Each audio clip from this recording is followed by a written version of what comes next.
Hello friends, कैसे हैं आप लोग। आशा करता हूं आप सभी लोग ठीक होंगे। फ्रेंड्स, आपका स्वागत है हमारे यूट्यूब चैनल मेडिसाइंस ट्यूटोरियल में। फ्रेंड्स, आज का जो हमारा टॉपिक है वो है टिश्यू प्रोसेसिंग और ये आपकी हिस्टोपैथोलॉजी से संबंधित है। फ्रेंड्स, अगर हम टिश्यू प्रोसेसिंग की बात करें तो हम यहाँ पे 4 स्टेप्स इसमें पढ़ते हैं। पहला आपका यहाँ पे हो जाता है डिहाइड्रेशन, क्लियरिंग, इम्प्रेगनेशन, एम्बेडिंग। लेकिन फ्रेंड्स, यहाँ पे हम क्या करेंगे, आज हम सैंपल कलेक्शन से लेकर के और यहाँ पे माइक्रोस्कोपी तक पूरे स्टेप्स को पढ़ेंगे। यानी कि हम इसको क्या कह सकते हैं, हिस्टोलॉजिकल प्रोसेस। ठीक है, क्या कह सकते हैं, हिस्टोलॉजिकल प्रोसेस। तो इसमें हम सारे स्टेप्स पढ़ेंगे। तो सबसे अगर बात करें सबसे पहले सैंपल कलेक्शन की फ्रेंड्स, तो इसमें क्या होता है कि हम 2 प्रकार से सैंपल कलेक्ट करते हैं अपने लैब में। पहला आपका क्या कहलाता है, पहला आपका यहाँ पे कहलाता है बायोप्सी। ठीक है, और दूसरा आपका क्या कहलाता है, ऑटोप्सी। क्या कहलाता है, ऑटोप्सी। अगर हम यहाँ पे बायोप्सी की बात करते हैं तो बायोप्सी फ्रेंड्स क्या होते हैं कि किसी भी पेशेंट से क्या करेंगे, एक ऐसे कोई भी एबनॉर्मल ऑर्गन को निकाल लेंगे जो कि आपका वो सही से फंक्शन नहीं कर रहा है, कोई इसमें एबनॉर्मलिटी आ गई, और इसको क्या करेंगे, लैब में भेज देंगे, हिस्टोपैथोलॉजी लैब में भेज देंगे इस पेशेंट के जांच के लिए।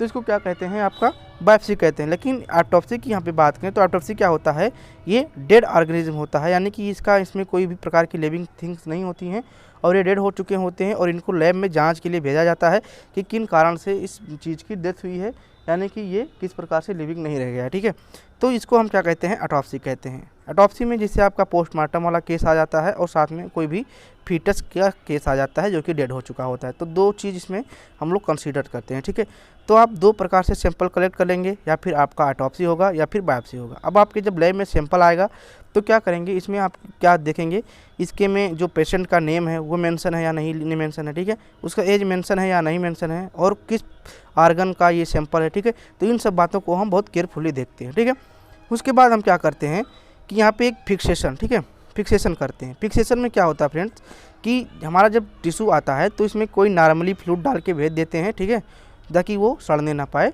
और उसके बाद में जब लैब में आता है तो इसमें हम क्या करते हैं, इसमें कोई ना कोई एक लिक्विड फ्लूइड डालेंगे। कई प्रकार के फिक्सेटिव होते हैं तो उनको हम डालेंगे। ठीक है, तो उसको डालने से क्या होता है कि हमारा जो ये सैंपल होता है वो क्या होता है, ये ऑटोलिसिस होने से बच जाता है, यानी कि सड़ने से बच जाता है। और साथ में यहाँ पे जो बैक्टीरियल कंटामिनेशन होता है वो भी होने से बच जाता है। और साथ में तीसरा जो आपका फ़ायदा होता है फिक्सेशन का, वो होता है कि आपका जो शेप साइज होता है, ठीक है, शेप साइज होता है स्पेसिमेन का, वो क्या रहता है, बरकरार रहता है। वो क्या होता है, उसमें कोई परिवर्तन नहीं आता है। ठीक है, तो इसलिए हम क्या करते हैं, फिक्सेशन का यूज करते हैं। अगर हम नॉर्मली बात करें तो हम 10% फार्मेलिन, ठीक है, 10% फार्मेलिन का यूज हम लोग लैब में करते हैं। वैसे तो फिक्सेटिव बहुत सारे प्रकार के होते हैं, जैसे आपका यहाँ पे क्या होता है, पिक्रिक एसिड होते हैं, ठीक है, क्रोमिक एसिड होते हैं, फार्मल सैलाइन होते हैं। तो कई प्रकार के फिक्सेटिव होते हैं, लेकिन हम नॉर्मली बात करें तो 10% फार्मेलिन का यूज करते हैं। ठीक है, उसके बाद में आपका जो तीसरा स्टेप होता है वो होता है ग्रॉसिंग का। ठीक, अब ग्रॉसिंग मतलब क्या होता है कि आपका जब स्पेसिमेन आता है तो फ्रेंड्स आप देखिए, मान लीजिए आपके यहाँ पे यूट्रस का सैंपल आ गया। ठीक है, तो उसकी साइज़ क्या होगी, थोड़ा सा बिग होगी। ठीक है, अब इसका हम डायरेक्टली स्लाइड तो बना नहीं सकते हैं। ठीक है, तो इसको हम क्या करते हैं, छोटे छोटे इसको टुकड़ों में कट करेंगे और साथ साथ में इसमें हम क्या देखेंगे, जहाँ जहाँ पे एबनॉर्मलिटी आई है उसको अपने आँखों के द्वारा क्या कर देंगे, माने कि फिजिकल एग्जामिनेशन उनका हम लोग करते हैं, जिससे हम थोड़े बहुत रोग का डायग्नोस कर सकते हैं कि इसमें कौन सी बीमारी हो सकती है। ठीक है, तो ग्रॉसिंग में हम क्या करेंगे, फिजिकल एग्जामिनेशन करेंगे और साथ साथ में इसके जो टिश्यू हैं, जहाँ जहाँ पे एबनॉर्मल टिश्यू हैं, उनको क्या करेंगे, कट कर लेंगे। अब आपके पास एक प्रकार का टिश्यू, छोटे छोटे टुकड़े इसके आ गए होंगे। ठीक है, अब इसका हम क्या करेंगे, टिश्यू प्रोसेसिंग करेंगे। तो उसी टिश्यू प्रोसेसिंग को हम क्या कहते हैं, जिससे मान लीजिए ऐसे जो छोटे छोटे टुकड़े होते हैं इनको अलग अलग प्रोसेस में ले जाते हैं, तो इसी प्रोसेस को क्या कहते हैं, हम टिश्यू प्रोसेसिंग कहते हैं। ठीक है, अब आवश्यकता क्यों होती है हमें टिश्यू प्रोसेसिंग की। ठीक है, तो इसके इसलिए आवश्यकता होती है क्योंकि हमारा जब टिश्यू आता है तो हमारे टिश्यू में क्या होते हैं, वाटर होते हैं। ठीक है, वाटर होते हैं। ठीक है, और साथ साथ में जब हम इसमें एक फिक्सेटिव डालते हैं फिक्सेशन के लिए, तो भी एक वाटर फॉर्म यानी कि लिक्विड फॉर्म में होता है। तो इनको क्या करना है, हमको रिमूव करना है ताकि ये थोड़ा सा कड़े हो जाएं, कठोर हो जाएं, जिससे हम क्या करें, इनकी जब सेक्शनिंग करें, कटिंग करें, तो हमारी ऐसे आसानी से कट कर सकें। ठीक है, और इनका हम अच्छे से स्लाइड प्रिपेयर कर लें, इसीलिए हमें टिश्यू प्रोसेसिंग की आवश्यकता होती है। तो पहला आपका यहाँ पे जो स्टेप होता है वो क्या होता है, डिहाइड्रेशन होता है, दूसरा क्रेलिंग होता है, इम्प्रेगनेशन होता है, एम्बेडिंग होता है। ठीक है, तो चलिए यहाँ पे हमने एक PDF लिया है, PDF के माध्यम से हम लोग डिटेल में इसको समझते हैं सारे स्टेप को। ठीक है, तो पहला हमने आपको बताया कि हम लोग सैंपल कलेक्ट करेंगे और आपके जो सैंपल होंगे वो क्या होंगे, या फिर सर्जिकल यानी कि बायोप्सी होंगे, या फिर आपके जो सैंपल होंगे वो ऑटोप्सी सैंपल होंगे। ठीक है, तो इस ऑटोप्सी या फिर बायोप्सी टिश्यू को हम लोग क्या करेंगे, कलेक्ट करेंगे। उसके बाद में इनका हम क्या करेंगे, फिक्सेशन करेंगे। अब फिक्सेशन क्यों आवश्यकता, हमने आपको बताया कि इनको प्रिजर्व करते हैं ऑटोलिसिस से या फिर बैक्टीरियल कंटामिनेशन से, और साथ में क्या करते हैं maintain as closer as resemble as possible to the natural structure tissue component, यानी कि ये अपने नेचुरल स्ट्रक्चर को क्या करते हैं बनाए रखते हैं जैसा कि पॉसिबल होता है उनके लिए। ठीक है, तो इसमें हमने बताया कि 10% फार्मलिन का हम लोग क्या करते हैं यूज करते हैं। ठीक है, इस 10% फार्मलिन में आपका 4% फार्मेल्डिहाइड उपयोग होता है। ठीक है, और 10% बफर एसीटेट बफर इसमें यूज होता है। ठीक, अब हम क्या करेंगे, जो हमारा फिक्सेटिव हो गया है, ठीक है, फिक्सेटिव यानी कि हम फिक्सेशन कर लिए हैं, अब सैंपल रखा हुआ है। उसके बाद में हमारा जो सेकेंड ऑप्शन हो जाएगा वो हो जाएगा ग्रॉसिंग का। ठीक है, ग्रॉसिंग में हम क्या करेंगे, टिश्यू को कट करेंगे, जहाँ जहाँ पे हमारे एबनॉर्मल टिश्यू होंगे उनको कट करेंगे, साथ में इनके हम क्या करेंगे साइज को देखेंगे, मीजर करेंगे, उनके शेप को मीजर करेंगे। ठीक है, और जहाँ जहाँ पे एबनॉर्मल कलर आए होंगे उन कलर को भी क्या करेंगे हम लोग मेजर करेंगे, यानी कि हम कुल मिला के कह सकते हैं कि इनका हम क्या करेंगे फिजिकल एग्जामिनेशन करेंगे। ठीक है, अब हम ग्रॉसिंग की बात करते हैं टिश्यू प्रोसेसिंग। अब प्रोसेसिंग में क्या होता है कि हम इसमें से जो हमारे टिश्यू के वाटर होते हैं, ठीक है, उनको क्या करते हैं रिमूव करते हैं, निकालते हैं। ठीक है, और साथ साथ में इनको हम क्या करते हैं पैराफिन एम्बेडिंग मीडियम में डालते हैं, पैराफिन बैग्स जो होता है, क्योंकि हमारा जो टिश्यू है वो क्या हो जाए फर्म कंसिस्टेंसी हो जाए, ताकि हमारा ये जो टिश्यू है वो क्या हो जाए थोड़ा सा कठोर हो जाए, ताकि हम इसका सही से कटिंग कर सकें। ठीक है, तो इसमें जो स्टेप्स हैं उनको हम प्रत्येक स्टेप को देखेंगे और फिर साथ में हम समझते चलते हैं। तो प्रोसेसिंग का जो पहला स्टेप्स होता है वो डिहाइड्रेशन का होता है। डिहाइड्रेशन मतलब होता है कि किसी लिविंग थिंग से आपके रिमूव वाटर को क्या करना, रिमूव करना। ठीक है, तो to replace the fixative and water by the dehydrating fluid most commonly ethyl alcohol and acetone, यानी कि डिहाइड्रेशन मतलब होगा कि आपके फिक्सेटिव जो हैं और जो आपके नेचुरल वाटर हैं आपके टिश्यू में उनको क्या करना है रिमूव करना है, और वो जो रिमूव वाले एजेंट होते हैं या फिर वो जो फ्लूइड होते हैं डिहाइड्रेटिंग वो क्या होते हैं एथिल अल्कोहल होता है या फिर एसीटोन होता है। ठीक है, तो दो महत्वपूर्ण हम क्या करते हैं डिहाइड्रेटिंग फ्लूइड का यूज करते हैं, चाहे आप एसीटोन यहाँ पे यूज कर सकते हैं, चाहे आप यहाँ पे एथिल अल्कोहल यूज कर सकते हैं। दूसरा हमारा जो होता है स्टेप वो होता है क्लियरिंग का। ठीक है, क्लियरिंग में क्या होता है कि to replace the dehydrating fluid with a medium totally mix with the dehydrating fluid as well as the embedding medium bags commonly clearing agent xylene and chloroform. ठीक है, अब क्या होता है कि जब हम यहाँ पे डिहाइड्रेटिंग फ्लूइड डालते हैं अपने टिश्यू में, ठीक है, ताकि आपका यहाँ पे वाटर एक्सेस निकल जाए और आपके यहाँ पे जो फिक्सेटिव फ्लूइड हैं वो भी निकल जाए, तो इसमें हम क्या यूज़ करते हैं एथिल अल्कोहल यूज़ करते हैं। तो वहाँ पे अगर वाटर रिमूव हो गया है, आपका फिक्सेटिव रिमूव हो गया है, तो वहाँ पे जो डिहाइड्रेटिंग फ्लूइड है यानी कि यहाँ पे एथिल अल्कोहल है वो तो वहाँ पे बचा रह गया है, तो इसको हम रिमूव करने के लिए क्लियरिंग वाली प्रक्रिया अपनाते हैं। इसमें क्या हम यूज़ करते हैं मोस्ट कॉमनली हम क्या यूज़ करते हैं क्लोरोफॉर्म या फिर जाइलिन। ठीक है, तो यहाँ पे अधिकतर हम क्लोरोफॉर्म नहीं यूज़ करते हैं, ज़्यादातर जाइलिन यूज़ करते हैं, क्योंकि ये लैबोरेटरी में सबसे अधिक उपलब्ध होता है। ठीक है, और ये सस्ता होता है, तो इसीलिए हम जाइलिन का यूज़ करते हैं। ठीक है, अब बात करते हैं जो अपना तीसरा स्टेप है वो हमारा क्या है इम्प्रेगनेशन है। ठीक है, इम्प्रेगनेशन में क्या कहते हैं to replace the clearing agent by paraffin bags use the molten state, यानी कि हमारा जो पैराफिन बैग्स होता है उसको हम क्या करते हैं मोल्टेंट स्टेट पे क्या करते हैं यूज करते हैं, जिससे हमारे जो क्लियरिंग एजेंट उसमें चले गए हैं हमारे टिश्यू में उनको क्या कर सके रिमूव कर सके। ठीक है, तो इसीलिए हम क्या करते हैं इम्प्रेगनेशन वाली स्टेप को अपनाते हैं, और इसमें जो हम बैग्स यूज करते हैं पैराफिन बैग्स यूज करते हैं वो मोल्टेन स्टेट में होते हैं। ठीक है, तो ये आपके जो वाटर भी होते हैं थोड़ा बहुत उनको भी रिमूव कर देता है, और क्लियरिंग एजेंट भी जो होते हैं उनको क्या कर देता है ये बैग्स रिमूव कर देता है, और थोड़ा सा इसमें हार्डनेस ला देता है, थोड़ा सा कठोरता इसमें ला देता है। उसके बाद में प्रोसेसिंग का जो लास्ट स्टेप होता है हमारा वो होता है एम्बेडिंग। एम्बेडिंग में क्या होता है कि now firm tissue pieces and cast is the molten bag so as to form a solid cubical block of a box on cooling, यानी कि अब हम क्या करेंगे हमारा जो टिश्यू है वो कठोर हो चुका है, अब हमें एक बॉक्स की बनाने की आवश्यकता है, ताकि हम इसको एक सही से शेप दे सकें अपने टिश्यू को, इनके जो बाकी स्पेसेस हैं उनको हम भर सकें, और आपका यहाँ पे एक अच्छे से एक क्यूब आकार का एक प्रकार का ब्लॉक तैयार हो जिससे हम इनकी कटिंग कर सकें। तो हम क्या करते हैं यहाँ पे आपको दिखा देते हैं, पहले हम आपको बताते हैं कि यहाँ पे यल मोल्ड लेंगे। ठीक है, अधिकतर यही यूज होता है। ठीक है, 2 यल मोल्ड लेते हैं, इसको इस तरह से बना लेते हैं। ठीक है, और इसमें क्या करेंगे हम ऊपर से यहाँ पे पैराफिन बैग्स डालेंगे और उनको कोल्ड होने के लिए छोड़ देंगे। जैसे हम इनको कोल्ड होने के लिए छोड़ देंगे कुछ ही देर में ये क्या हो जाएंगे टाइट हो जाएंगे, और इनका जो स्पेस होता है वो आराम से भर जाएगा, और ये सेक्शन कटिंग के लिए तैयार हो जाएगा हमारा टिश्यू। ठीक है, आपको दिखा देते हैं किस प्रकार से हम यहाँ पे क्या करते हैं, एम्बेडिंग वाली प्रक्रिया को अपनाते हैं। देखिए पैराफिन बैग्स एम्बेडिंग स्टेशन, ठीक है, यहाँ पे ये पूरा हमारा मशीन होता है। इस मशीन पे यहाँ पे हमारे यल मोड लगे होते हैं, बने होते हैं, रखे होते हैं, मतलब हम इसको यल प्रकार का होता है, तो एक इस तरह से होता है और एक इस तरह से होगा, ठीक है। तो इसको हम यहाँ पे लगा लेंगे और इसी माध्यम से यहाँ पे एक होता है पैराफिन हीट वाला, हमारा पैराफिन नीचे गिरेगा, ठीक है, मोल्टेन स्टेट का, और उस हमारे यल मोड में भर जाएगा। और उसी में हम क्या करते हैं, बीच में हम अपने टिश्यू को फिल कर देते हैं, रख देते हैं, ठीक है।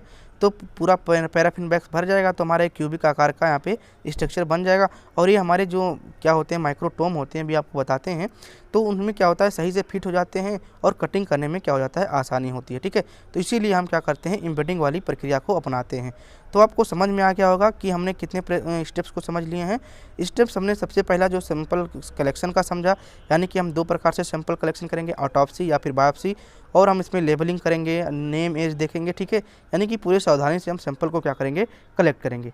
उसके बाद जब हमारा जो सैंपल आया हुआ होगा रिसीविंग के बाद, इसमें हम क्या डालेंगे, फिक्सेशन करेंगे, यानी कि फिक्सेटिव डालेंगे।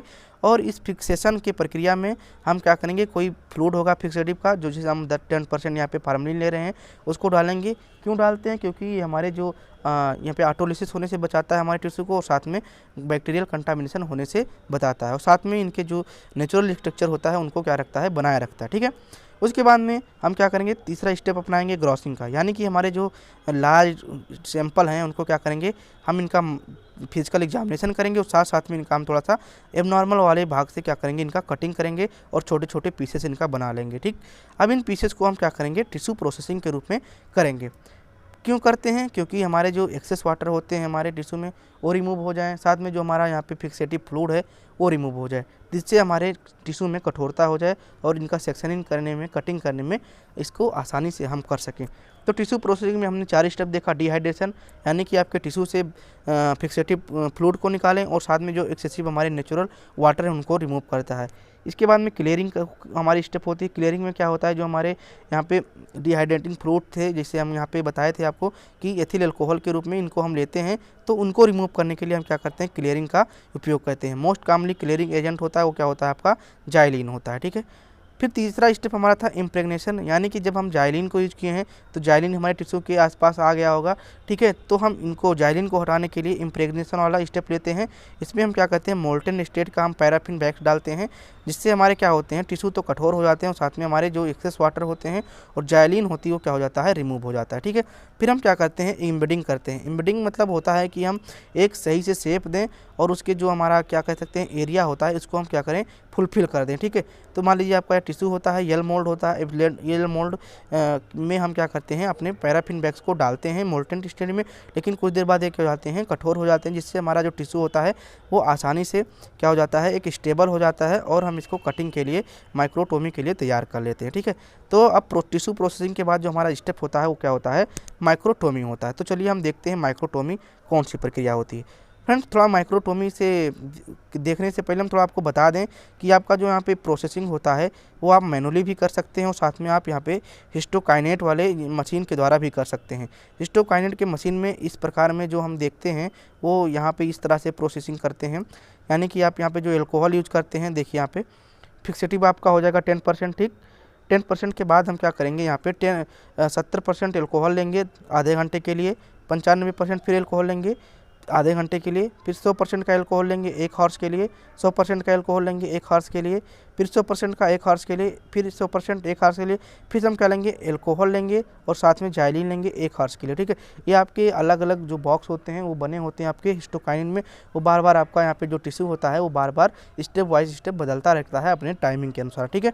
फिर जाइलिन यहाँ पे डालेंगे 1 घंटे के लिए, फिर जाइलिन 2 घंटे के लिए, और मोल्टेड पैराफिन बैग्स 2 घंटे के लिए, फिर मोल्टेड पैराफिन बैग्स 4 घंटे के लिए। तब आपके पूरा जाके टिश्यू प्रोसेसिंग यहाँ पे क्या होगा, कंप्लीट होगा, ठीक है।